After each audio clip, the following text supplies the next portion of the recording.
hear from His word. The book of Psalms 99 verse 3 says, let them praise your great name and awesome name. Your name is holy. Amen. Famaile salamo tabita.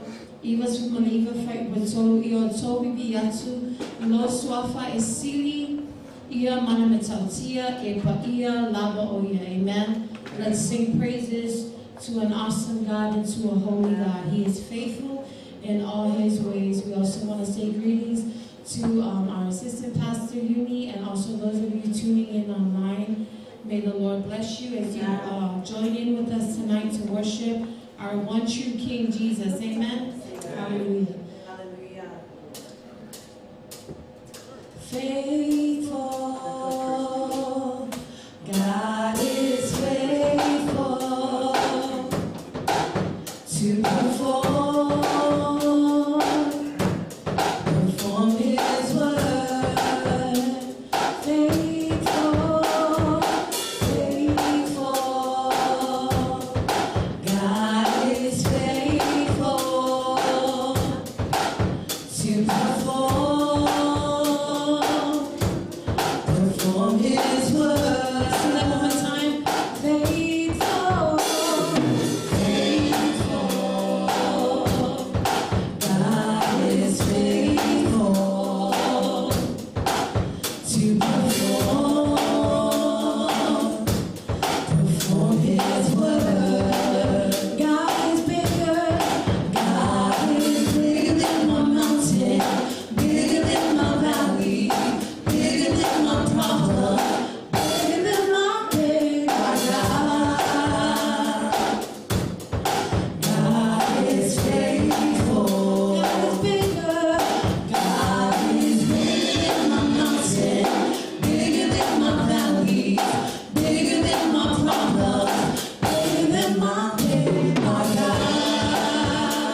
Woma, Sisio Matolima, Messiato Matolima, Tawalo Matatia, Malonele. Father, we are gathered here tonight to give you praise, glory, and honor that is due unto your name and your name alone, God. I feel my oil now, be in the midst of our service tonight, Father God. Let everything that we do here today bring glory and honor to your name, God. We worship you.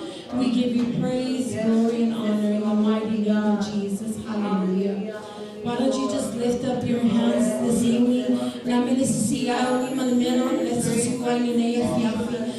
And just begin to give him praise. Amen. Just begin to give him thanks, for he is so good. We love you, God. We thank you, Father, for your faithfulness. We thank you, Father, for your grace. We thank you, Lord, for who you are.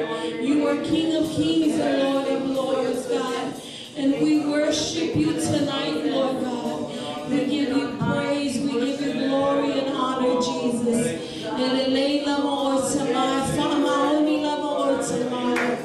And we worship you tonight, Father God. For you are seeking for those who worship you in spirit and in truth, Lord. We thank you, God. We honor you, Holy Spirit. Thank you, Jesus. Thank you, Lord. Thank you, Jesus. Thank you, Father. Worthy, worthy are you,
yo mātou loto, a mātou pati o lo anga lelei, ma lo walofa le atua, le mwhai lava on whaangaloina lo anga lelei, ma lo walofa ia te mātou ia so uma, o le mātou soifua ma le ola le atua le nei a piafi, mātou te whafo i atu le vi inga, ma le whamanu ia te oe le atua, a wai te tau ma ono mea ia te oe le vi inga, ma whamanu ina lo suafa, a wai siri lava oe, e siri lava oe le atua ia tua uma lo mātou wali ie, lea le li ie mātou te whane ne e ina lau a fia, ma whamanu ina lo suafa, i le nei a fiafi wa mātou, Feofo tai le tua i lo wanga le lei ma lo walofa le atua le nei a fiafi.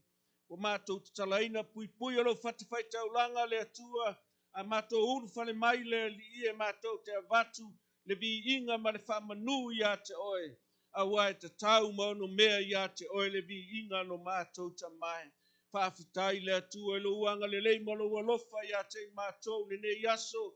Sa fea ngai fo i mga luenga ma fe au e meisa na i o mātou whanau i a oa onga o e fo i sano nofo i o mātou a inga leli i e whawhetai lo wanga lelei i lo alofa sa e tai lima i a te mātou le fo mātou waudia mai le aso lulu mua le nei masina muli le nei tau sanga whawhetai le atua i lo wanga lelei ma lo alofa. E ui lava na mātou baba i atu i whamai o lo pesi mai, ai mātou te whawhetai le atua i lo wanga le lei, ma lo whamaoni o mātou tangata, teimi mātou te atu ai le atua, ma mātou tu ina atu o mātou mana onga i ate oe, le atua e te leo tu au noa ina i mātou.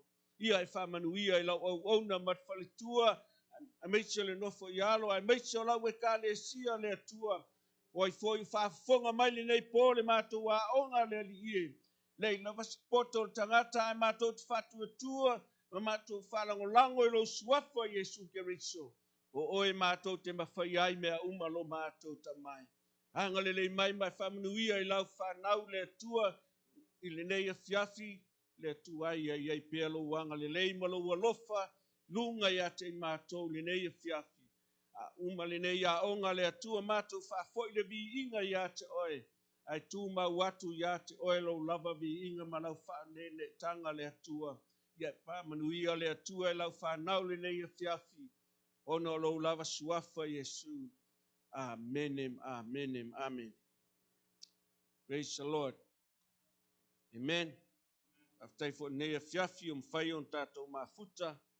Ili nei fo i po ula wan tatu te leo whaatasu ma tatu ta maa whareanganga ia ma le tina a ia whapenana e mana tua i la ua e lau titalo fo i newa yaso mea fo i whaale tonu li tino ia me nau tatu le mafuta li nei a fiafi ia whaafitai atu i lo wanganga fia ma lo wanganga sa o loto fo i nei a fiafi e te pese aile danga le lei ma le alofo le atua ia te tatou. Amene. Lea le tātou te whaafitai ai le tua o na lona alofa ma lona whamaoni a te tātou. I ui lava i na tātou wawai atu i telo o mea ua tupu mai nei o langa. Ia e tātou te whaafitai pe le tua. Amene. Praise the Lord. Lo maua lo wawanoa ma lo wawanoa. Tātou te o mai e whanongolongo le upo le atua. Au ala te vaai tangata ai vaai le atua ma lona fina ngalo. Praise the Lord. Whai ei o na tātou mafuta nei a fiafi. Ia whafo ia tuai arbi inga ma whaftai le tua. Whaftai le tua lona alofa ma lona anga le lei fo ia tau. Au mga ruenga ia meise fo ia tinau le ainga. Ia whapenao na whaftai le tua le na whamalolonga. E saulawa ti Apollo e tamwhai whasese o tātou manatu mo tātou loto.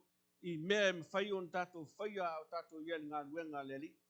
Tātou te whaafitai ai le atua ona o le tele o mea sa tātou tui nātu le atua. Tai tonu wa tali mai le li. Amene, wa tali mai le atua i ate tātou. Tātou te whaafitai ai le atua i mea uma. Ui lawa na tuai mai ia e saua le atua i lona taimi. Praise the Lord. Me le tātou te le whaavai ai. Tātou te o mai le whale o le atua. Whapenao na whaafo i ai lau vi inga ma lau whaafitai le atua. Nei a fiafi.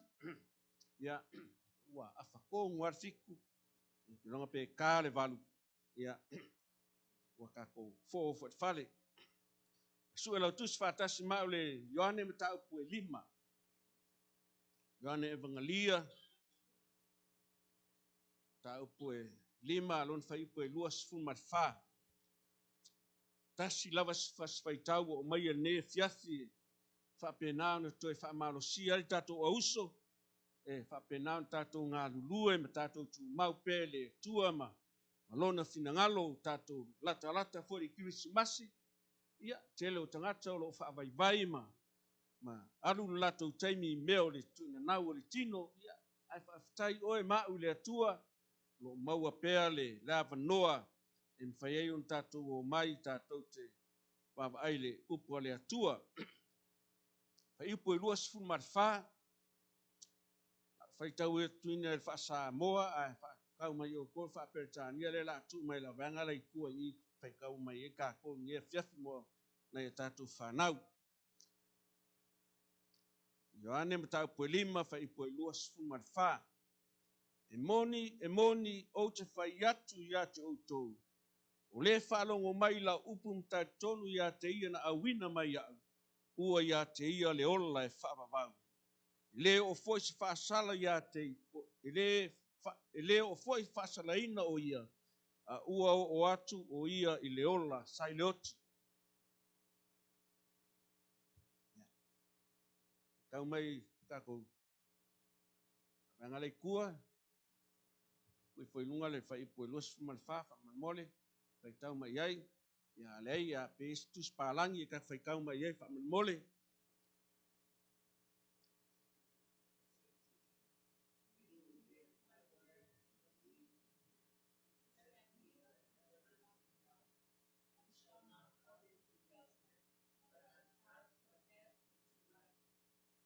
amen amunia mai le tu al fai tawina ola na fiong pa ia ne fiafi e moni o te fai atu ia te utou o le whalongo mai ia upu tonu ia te ia o le na awina mai au ua ia te ia le ola e whaavau le o foi whaasala o ia ua o atu o ia le ola sai le oti o le autu po se manatu mo tatou ne fiafi o le kale sia e tu mau ma whaalongo le upu moni amene o le kale sia e tu mau ma whaalongo le upu moni lona winga o tatou o lo tatou iai te tonu o le whaarutanga le atua e te tau pea ia te tatou ona tatou tu mau pea ma tatou whaalongolongo le upo le atua leo a whaitawina mo tatou le neia fiafi e whapena ona whamanuia mai le atua ia te tatou o le autu po se manatu mo tatou neia fiafi o le kale sia e tu mau ma whaalongo le upu moni o le kale sia e tu mau ma whaalongo i le upumoni. Lona winga te tau on tatou whaalongo le upo le atua, le whawhesta lai Yesu, e te tau ia te o tou, o na tatou tali tonu, i le na awina mai, lona winga, tau tali tonu tatou le atua, le na awina mai a Yesu Kiriso a, le na maliu whaalava au lungo sa tauro, o na o ma. Amene. Ele ngata in tatou wha tali tonu, ele ngata ua tatou loa, le ola i whaavavau. Amene. Mai e o foi tatou le ola, o tatou foi saoti lang sala, ma tuina nau ma mea umo le olanga sa tatou iai, ai whawhitai le tua o le ua tatou ola. Ma fua sea, ma fua ina ua etalia Yesu Kiriso. Amene. Wa avea Yesu Kiriso mo ua lii mo whaola, e te tau la ia te oe mau whanau le atua, e te tau ana e tū mau. Amene. Whapewheo na e tū mau. Upo le atua malau te talo. Ta talo ia so uma, e whapena ona sosoani atua i le atua, i lo loto ma lo loto, e te tau ia te oe, ona tātou whaalongo i le upo le atua. Amene. Tele o taimina tātou whaalongo, e tele tangata e uru whale mai tono e whale o le atua, e whalongo longo o le upu, ai le tū mau. Amene, ma fua mai sea, e leo lato loa le upu moni. Amene, e leo mawhai o na lato loa le upu moni la le atua, e te tau o na lato loa, ma tatou tū mau wai oe le tangata leo whaolaina, le ainga o le atua ne e fiafi, te tau o na e tū mau. Amene. Praise the Lord. Whapewhewhia na tu mau. O lau ta talo ma lau anga poni I luma o le atua. Whapena ona e lo aile ma losi o lo loto ma lo loto. I taimi tātou te o ai popo ngā mwhengata o le neisa balinga. Ai hao ia te oe mau whanau o le atua. Tā ua lo tu mau. Amene. Tu mau le li. Praise the Lord. A e fia mai tu mau le atua. E whamalo sia oe le upo le li. Amene. E tupu o langona fia. E tupu o langona sangi ngā luenga le atua. E a whai o oe o tangata ua e tu mau le upo le atua. Amene. Ua tātou te o mai I le lotu o le tangata. Amene. O mea nai a whaina I o tātou o langa au I le atua. Ai hau I a te oe mao le whanau o le atua. Ma fau mai e yang wali se yo o man nge fiaf. O la so manatu natu I ai. Amene. Whaafitai oe le atua. Wa o ia lava sa lango. Ma pui. Ma whaamalosi I a te oe. E te tau o na e tu mau le upo le atua. Amene. Mua. Ia e whaalongo. Amene. Te leo tangata na whaalongo o se maa ngai o le launga. Maa ngai o le upo le atua. Ai le aisi whaalongo mga wai ma whapenana tu ina atu o lato loto I le atua. E le ai. Au oe mau o le tangata ua taria Yesu Keriso e te tau ona e tu mau whamaoni. Amene. O le fua e te lulu. O le fua ina te seleina. Amene. O le fua e te luluina. E fua ina te seleina. Rona winga e te tau ia te oe ma ona tātou whaalongo le upo le atua. Au o le fiu. Amene. Au e te fiu e whaalongo le upo le atua. O le tupu lo taulongolongo. E lo taulongolongo le upo le atua. Tu mau oe le atua ma whapenauna. E loa ma tātou tu inatu o tātou tangata I le atua. Nau whai mai le mua Ioane lua whai purosu matolu. Mai aise whaafiti le alo. E le o ia te ia le tamā. O le ua tau le alo. Ua ia te ia fo le tamā.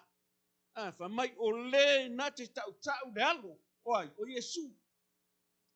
O Yesu o le alo. O ia e le tātou te tau ina I le aso ma le aso. Whamai o le na te tau ina Yesu. E tu mau o ia pe iai fo le tamā ia te ia. Amene. Mafua mai fea. Mafua mai tātou whaangolongo I le upo le atua. E ao ia te tātou ona. Tātou usista I le upo le atua. Mai o se whaafiti le alo.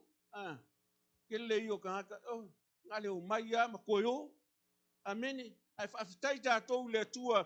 E iai se mafu anga e lai. Ona e nofo mau te tonu al whaatanga le atua. O le mafu anga mua. O le ola e whaapavau. Le mawhai on tātou wo I le ola e whaapavau. E a whai tātou te le tū mau. Mai whaalongo le upo le atua. E awa ia ti tātou on tātou le whaafiti I le alo o Keriso Yesu. O Yesu na awina mai e lon tamā. Amene. Whamai o le tau le tamā. O ia foi o le tau le alo. O lo ia te ia tamā. Amene. O le tau le alo. O lo ia te ia tamā. Oai, o Keriso Yesu. Ma le tamā o le atua lea. Ai au ia te tātou whanau o le atua. Ia e whaalongo pe le upo le atua. Peke le malama, whaalongo pe le upo le atua. Amene, o le anganga o le anganga pa ia, na te tu ina atu le anganga pa ia o le atua ia te oe, e te malama I le upo le atua. Ai ua tātou te complain le atua. Amene, a pesiu ki le malama I le launga yungi langa whai. La onga. Amen. Praise the Lord.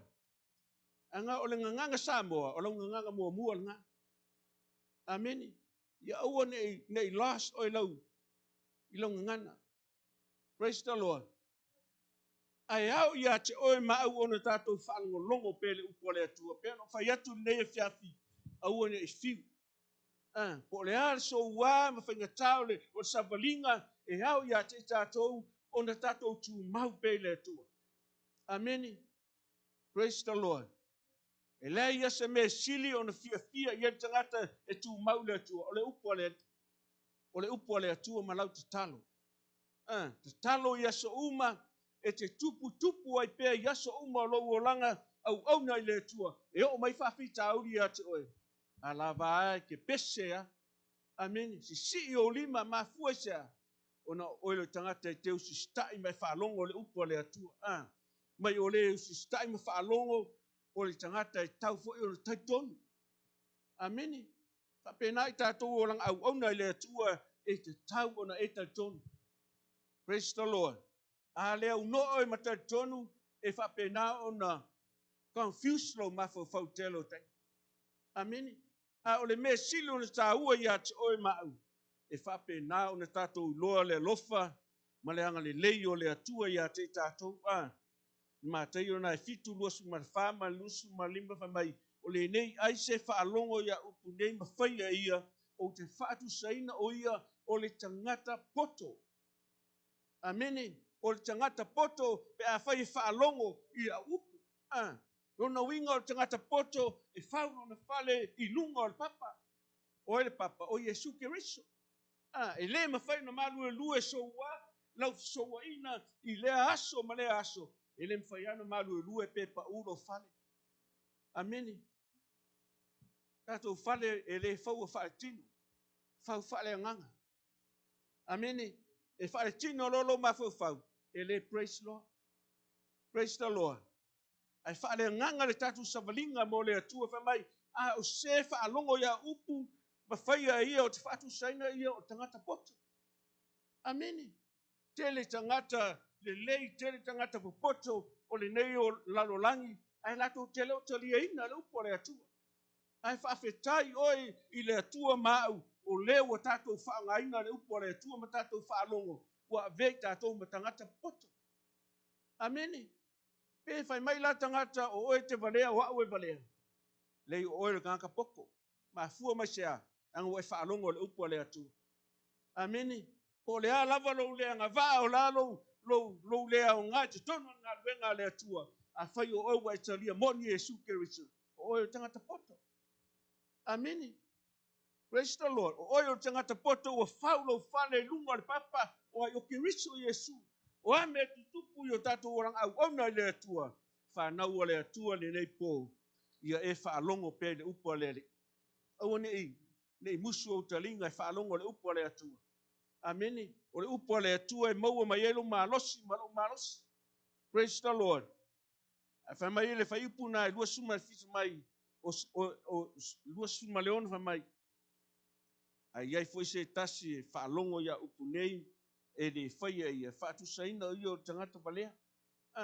Whaatu saina o ia o tangata valea. Ni mātai o na e lua whaiupu e lua suma tonu male. Male lua suma fitu lau te whaitau atu ai. Nei tae, nei a fiafi. Rona winga e au ia te tātou le whanau o le atua. O le kare e sia le atua e tauna tu mal. Praise the Lord. Au ole, ne alu oi mo meo ka inga. Kako vap aia i ngei vai keimi ua kele ia kerisiano po la kala vou ua ka inga iska ngata. Amene. E a vanga iai o lato loto ma fua mai fea. Le si faitau le upu le atua. Le se tupu le upu le atua i lona loto ma lona finangalo. E a vanga ngō fia lona loto i meo le nei o langa. Amene. A o leo o tatu faitau le upu le atua whamai e moni o te whaiatu ia te utou. Le whalongo mai a upu mta tonu i len a wina mai a. Lona winga e te tau ia te oe maau whanau le atua le nei fiafi. E tau na te tonu. Amene. Lei asisu o vaai ia Yesu Keriso. Amene.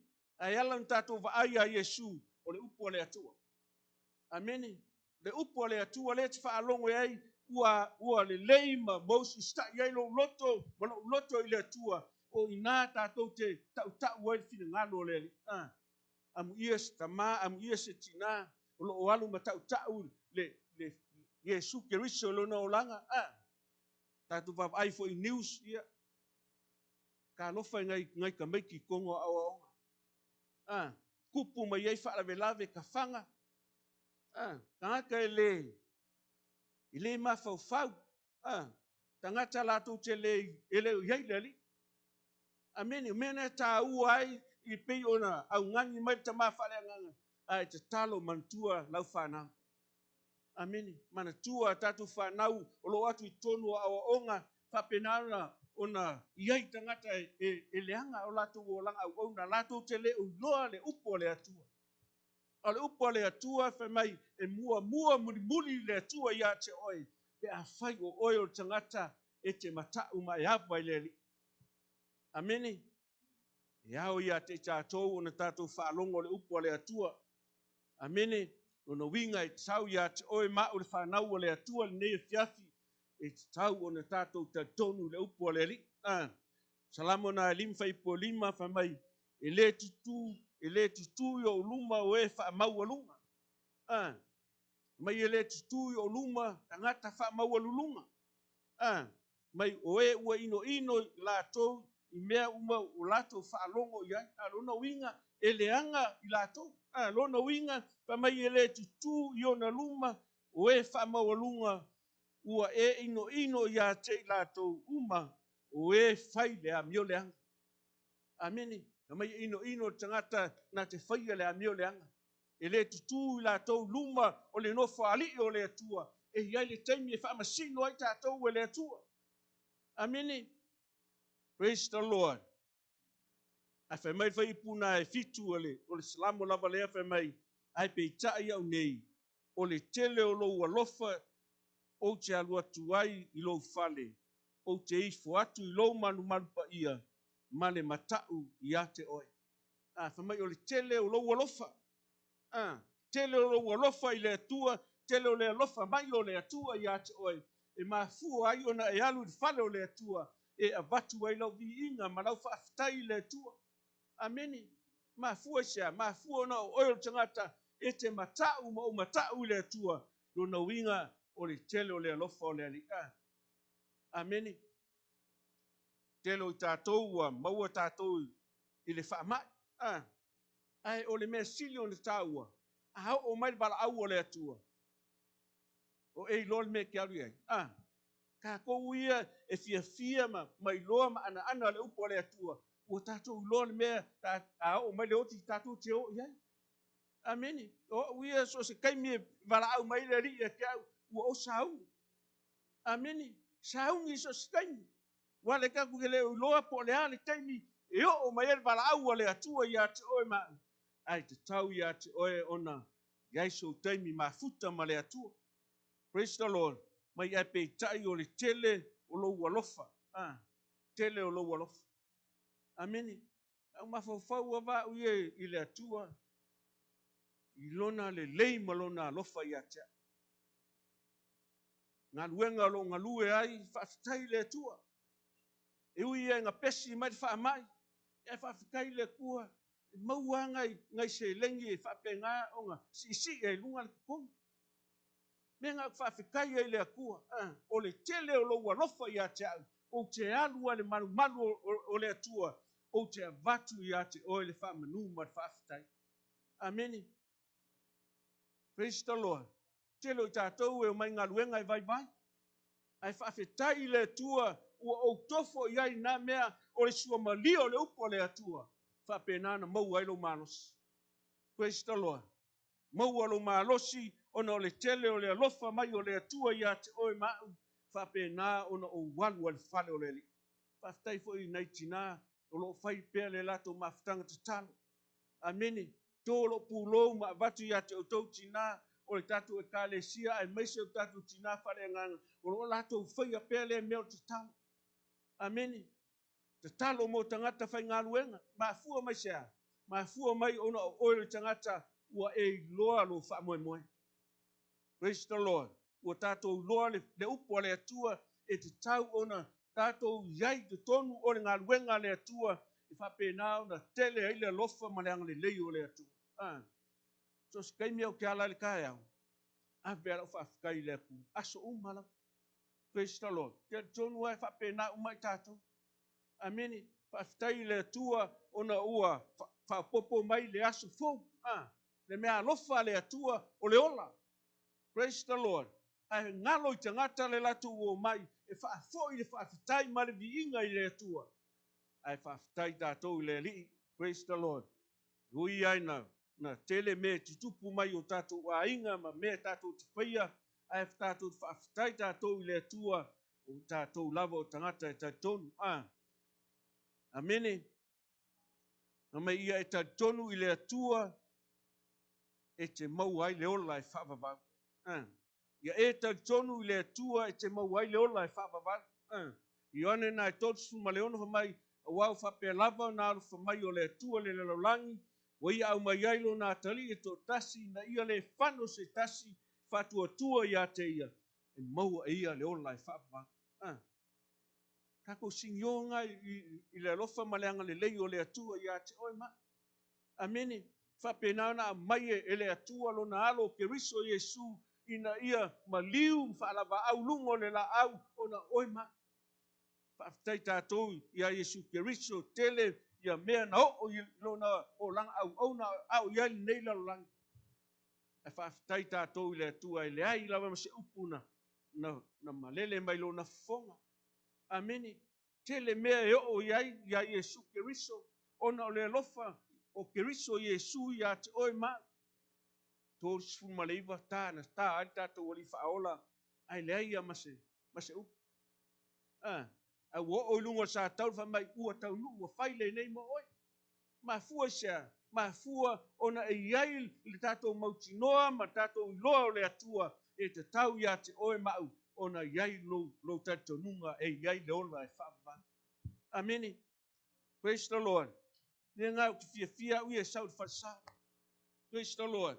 Ia I fwoi kaimi e vai ai e le kingo ai whaafitai le atua o loo maua pēa lo avanoa ma lo avanoa I taimi tātou te mafuta I le atua e le ngata o le whasa au lo ai. Amene.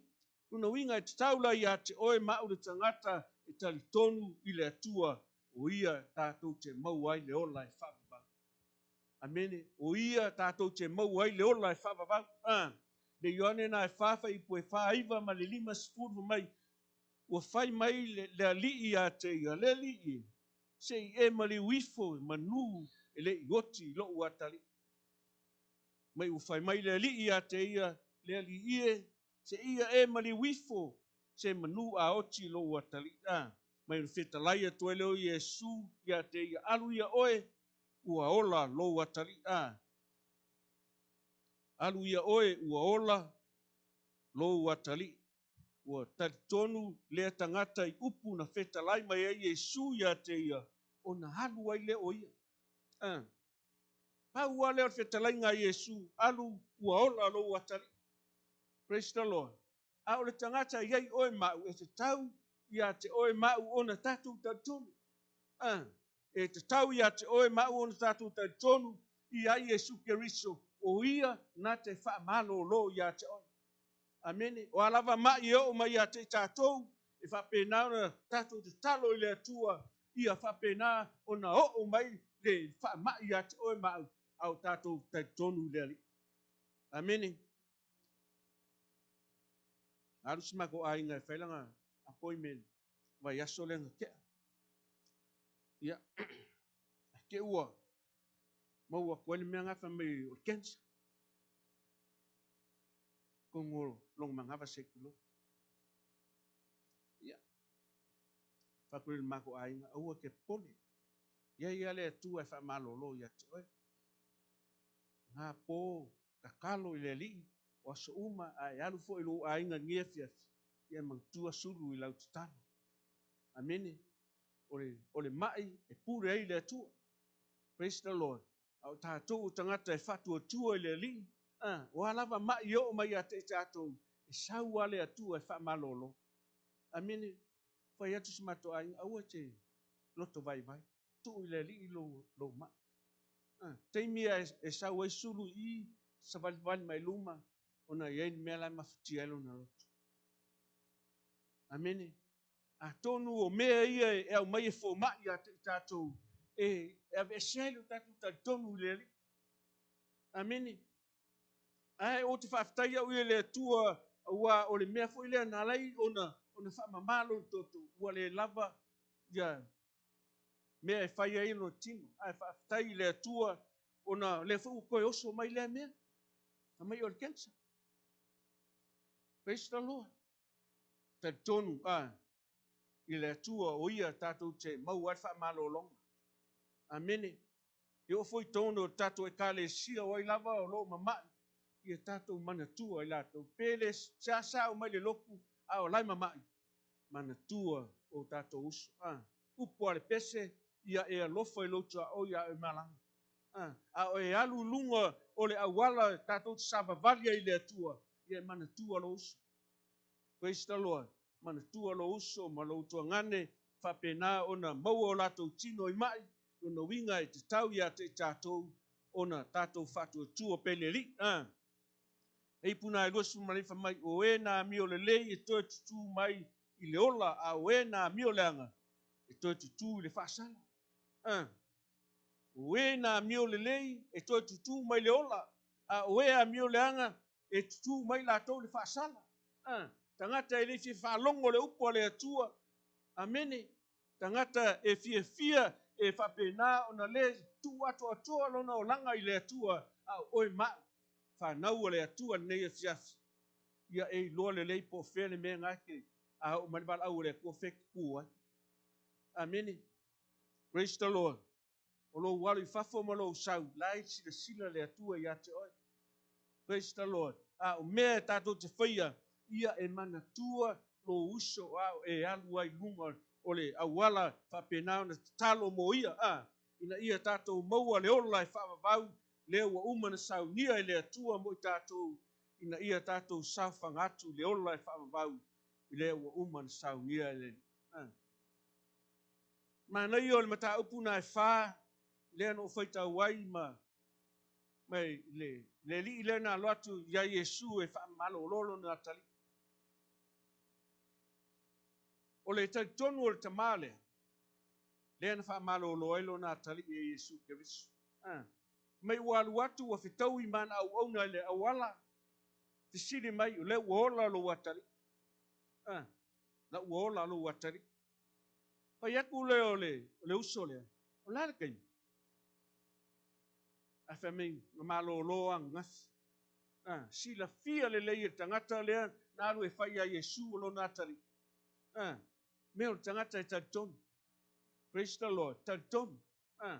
Po le alava lo tātou le whatua tua, tātou o ese ma le upo le atua, mo tātou o langa au na le li, e te tau ia te oe, ona e tautonu le li.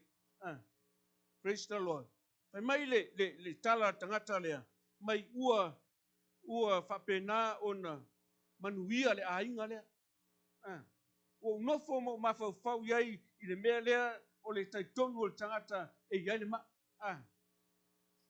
Mai ua fia le ainga, ai sea mafua ona ua whaamalo lo e le atua, le atari po Yesu Kerisu.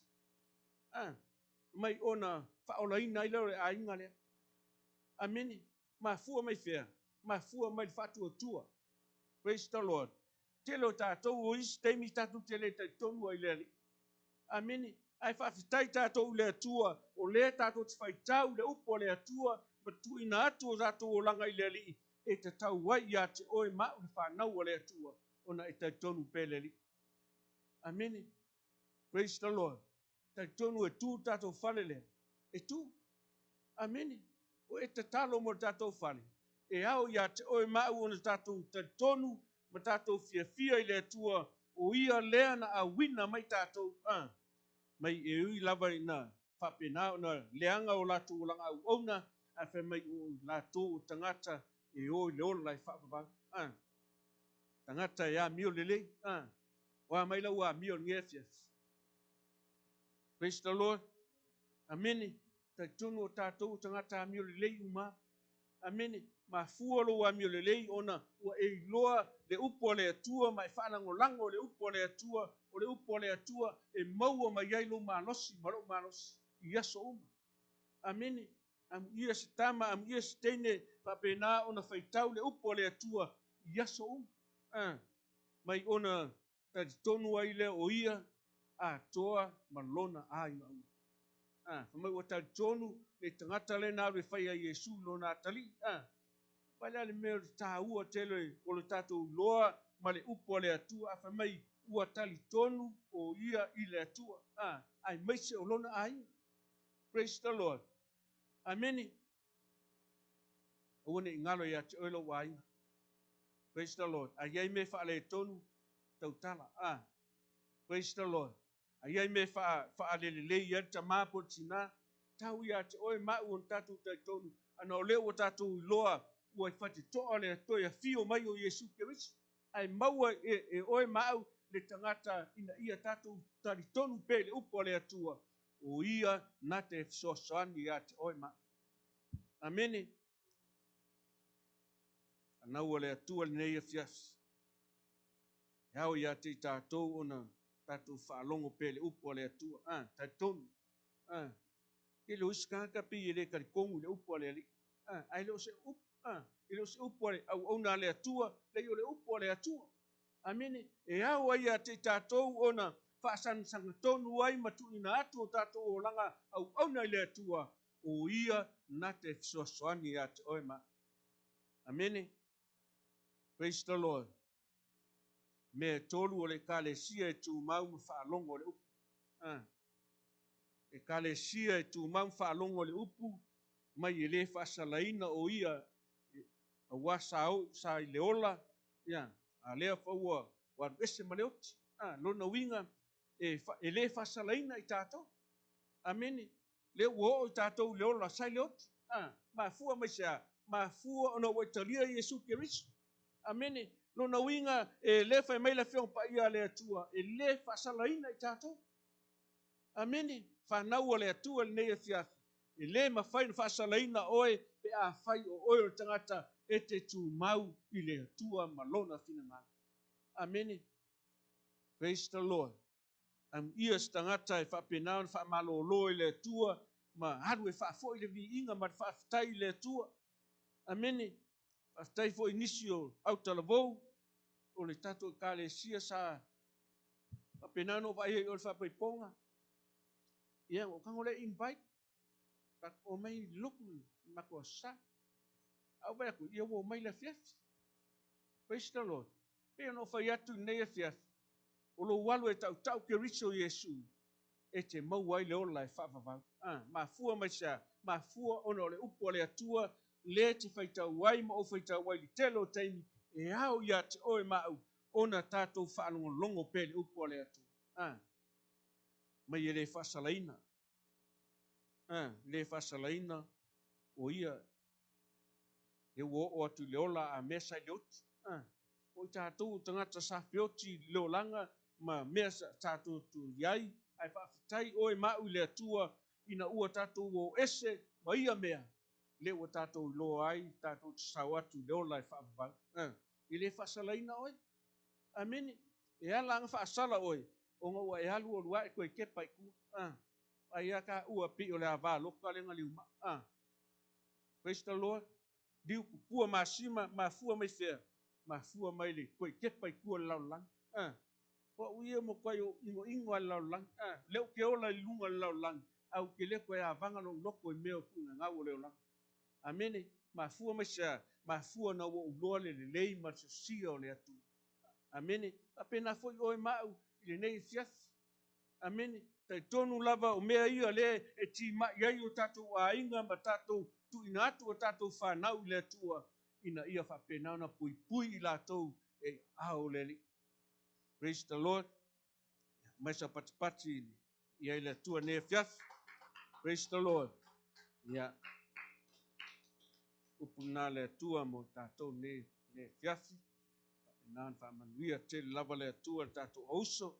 Whapenau na whamanuia atu le atua ia te oe. Lo wa i ne fiafi. Ia, e ui lawa na leo tātou whaatasi ma tātou ta maa whaleangan. Ia, ai whaatai le tua no la noa. Whai eo tātou toi whelua i ne fiafi. Ai fwoi o eo mata matamai tātou a onga fwoi ne fiafi. Ia, whamuni atu le tua. Ia, te oe, ia, meisio le au auna le tua. Mantua tātou ta maa whaleangan ai lau te talo. I mantua fwoi le fwoi talo tina tai au. Ia, meisio le. Ole tātou fwoi talo i le pōle stona. Ne, whabeala stona i. Tātou fwoi talo. Ia, fwoi leo lo iei tātou fwoi talo. Ia, mai tātou lisi lei le kūlea. Ia, whapena ona hoa tu iei e. ai lo suafa mo ka ko fo kalo mo stona ia tele lava le atua le tatou auso le fo ia fiafi sai fo i man tatou a o tu spaia ia ngai le ingisi ka ko folanga pa ngale ole ka ko fo kalo tinga ka yao o le ongo le amakai ia na te fo leo tatou talo le stonai pa malosi mai praise the lord o e te fiu o fie ole ola fa vau ele se mea fa ngo fie amene ma o sio ka ko kingo ka ko le la vari ke lo kaimi ia fa tai le tu o lo mau pe o ma u le malosi fa pe na tatou ola au na pe le tu ma lona fingalo ia fa ia tele la vale tu tatou auso nei fiafi na tatou tulai fatasi mai lunga si mai lo au ia te o tou le lofa ma le anga le leio le atua le nei fiafi nana pui mai la vea i la whanau la matua tulungu awala le ie pui mai la vea ina o matuola matu moa se moe file muli nei fiafi matu ala fai tae au mua ai matu o batu le bi inga ma le whamanu ia te oe nei se yo le whavavau na amen